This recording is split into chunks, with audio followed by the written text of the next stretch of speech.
keessatti gannaaf takka abbaan kee nagarre. Ani maaltan osaan ta'u daawwataa asitti human darbamaa. Amma achuma odumaa haasaa keessa haasumnaa haasaa keessa hojjetu. Jabal Hafiif naan jette. Jabal Hafiif akkanatti gaazin itti dhoowee abashiidha jette. Gaazin itti dhoowee duutee namtichi wajjin na qabanii mana hidhaatti na hidhan jedhee kiisa zibaalaa keessa godhee halkan bakka namni rafetti zibaalatti darbe naan jette. Namittiin tuni waan namni nimiin naa himte. Yaa Oromoo biyya ormaatitti la. Qixxeen keenya warri miidiyaa irraa dhabame warri dhabamu madadaan edha warra zibaaluma sanittuu darban. Maa warran qabdu zariishitti maanimne haadhatti abbaatti maanimne hin qabama kaa namichi naan jette. Namtichi kiisa zibaalaa keessa godheeti halkan bakka namni rafetti zibaalatti darbe naan jette. Laala yaa Oromoo yaa shamarran teenya warri mana madaamii jirtani bilbila madaamii gooddanyaa teechanii kenna.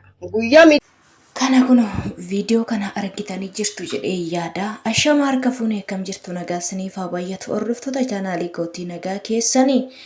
Ani nagaa kooti obboleettiin teessanii baga nagaa taatanii. Warroonni mana koo faaraa taatan maamila ta'uun dagatinaa siniin jedha. Maatii taatanii kan jirtan immoo laayik sheer gochuu kottaa ula seenaa siniin jedha. Yeroo baay'ee viidiyoo hojjedhu gubbaarratti laayikii godhaan siniin jedha. Laayikiin keessan ijoollee baay'ee bira waan ga'uufi. Egaa viidiyoo mica'oo kanarratti kuteen daqiiqaa tokko fudhadhe jechaadha. Ishiin baay'ee haasoftee micattiin Saudi Arabiyaa keessa kan jiraattudha. Akkasuma kan itti immoo madaamii ishiiti jechaadha. Ijoollee teenya yeroo baay'ee wanti nu dubbannu isa kana ture jechaadha. Isa kanadha ture. Adaraa keessan warroonni mana madaamii hojjettan bilbila keessan lookeeshinii erguu beekaa kan jennuuf kanaafi. Gara jabummaa isaanii ilaalaa.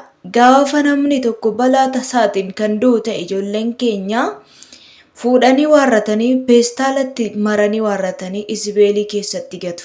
Kuni nama ijoollee keenya shamarranii jechaadha. Nama akkamitti akka ilaalamee sareeyyuu sareedhaafuu kabajaa qabu bar saree adurree minaamina yoo duute iyyuu waan ta'etti kenna makiinaa kunoo fuudhee togatutti kennanii waarratanii isa gata. Keenya immoo ijoollee isbeelii keessa qoshaashaa keessa peestaalan maranii kaa'u jechaadha. Argitanii yeroo baay'ee waanan dubbadhu keessaa lakkoofsa bilbila keessanii gaafa rakkoo isinirra ga'u tokko hin beektanii yookaan kan madaamii teessanii yoo isin irraa baddanii kan ishiitiin namni dawwalee isin argachuu danda'a jechaadha. Hiriyoota keessanitti kennaa kanan jedhutu isa kanadha. Hiriyoota baay'ee qabdu waan ta'eef namni tokko hiriyaa tokko hin dhabu. Hiriyaa keessa walii keessanitti bilbila madaamii teessanii kennadha. Gaafa rakkoon tokko si mudatu hin beektan omaa miti har'a maalan ta'a miti maal jedhina. Garuu rakkoon sinirra hin ga'ini rakkoon sinirra yoomillee hin ga'in jechuun jaalladha. Isin garuu yoomummaafuu taanaan of eeggannoodhaafu lakkoofsa bilbila wasaappis haa ta'uu iimoos haa ta'uu kallattis haa ta'uu hiriyoota keessanitti kennadha. Walii keessanitti bilbila mana hojjettanii sanii kennadha. Sin fayyada waan si fayyadu jechaadha. Mucatti tanaamma akkatti icciitii baafte mucattiin tuni ishiin durbaatuun jechaadha. Harka ishii otoo hojjechaa jirtuuti harki ishii gubatee harki ishii gaafa gubatu abbaan koo naa dawwalee tanan abbaa koo yeroon viidiyoodhaanii itti argisiisaa jiru carqiinatti gaddeebistee ittiin argisiisin abbaa keetti naan jetteetta. Silaa'uu akkuma ishii sana firri madaamittii ishii jechaadha. Gaafa ishii balaan gaazii mudatu balaa gaaziitiin gaafa lubbuu ishii dabartu inni immoo isbeelii keessatti gate sana itti himte silaa anis immoo akkasumatti nagatti miti jette bara. Argitanii abbaa keessatti argisiifatin gisee ishiin jettu jechaadha. Ijoollee keenya yeroo hundaa kanan dubbadhutu kana jechaadha.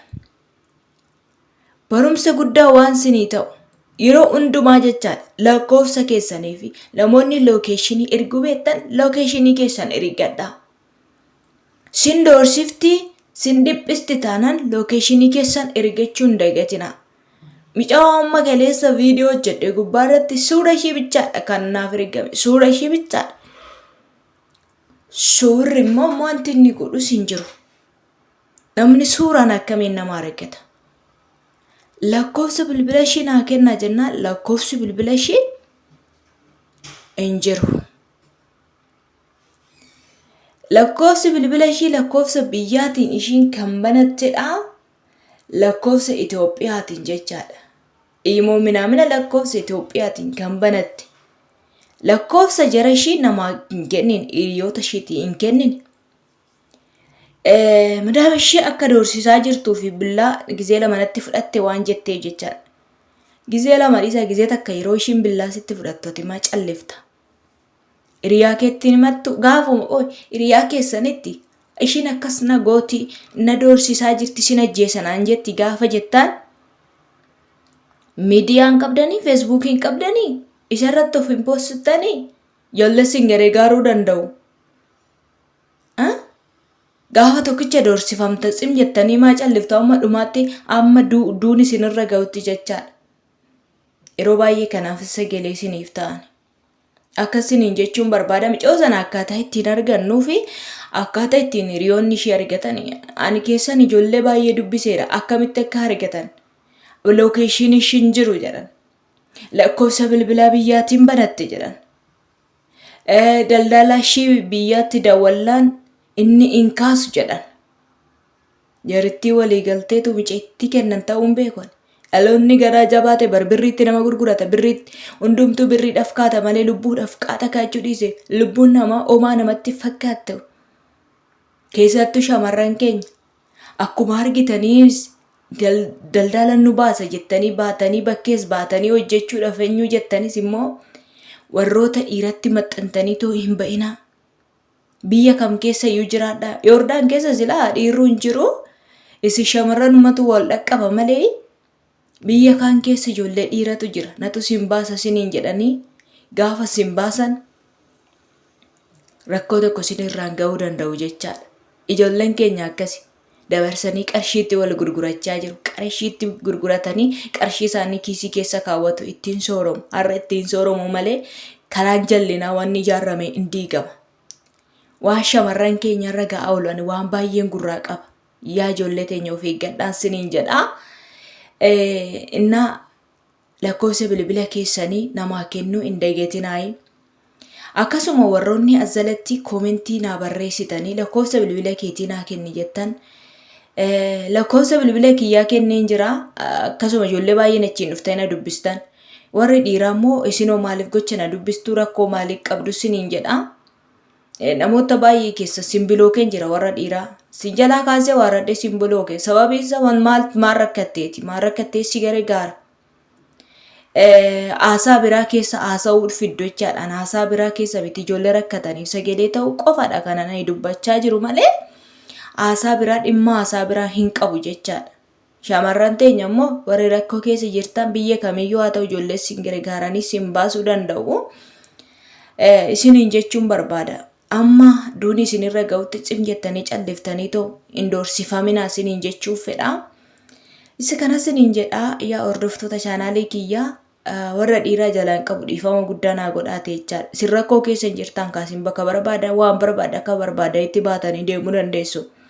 Omaa wanti sin rakkise sin jiru Yoordaan keessa sin jirta sin Dubaayii keessa jirtu Dubaayii Suudi Arabiyaa keessa jirtu kan siffataa jedhaa deema maal sin barbaachise. Lakkoofsi bilbilaa maaliif sin barbaachise qabattanii dhuftanii na jeequmaaf sin barbaachise. Ijoolleen gaaffii baay'ee na gaggaafattan immoo yeroo argadhe viidiyoo hojjedhe isinii deebisuu hin danda'a isiniin jedha. Hordoftoota chaanaalii kootii waan dhaggeeffattaniif hedduu takka galatoomaa. Haasaa isinitti hin baay'isu lookeeshinii keessan hiriyoota keessanitti kennadhaa lakkoofsa bilbila madaamiin hiriyoota keessanitti kennadhaa isiniin jechuu barbaada. Waan yeroo keessa kennitanii dhaggeeffattaniif galatoomaa maamila naa ta'uu hin dagatina like share gochuu hin dagatina isiniin jedha. Baay'ee sin jaaladha onnee koo gubbaarraayi yeroo gaarii naaf qabaadhaan isiniin jedha. Viidiyoo biraatti nama walitti deemte like godha. Laayikiin keessan ijoollee baay'ee bira ga'a. I love you baay'ee sin jaaladha Oromoo koo dhiiraaf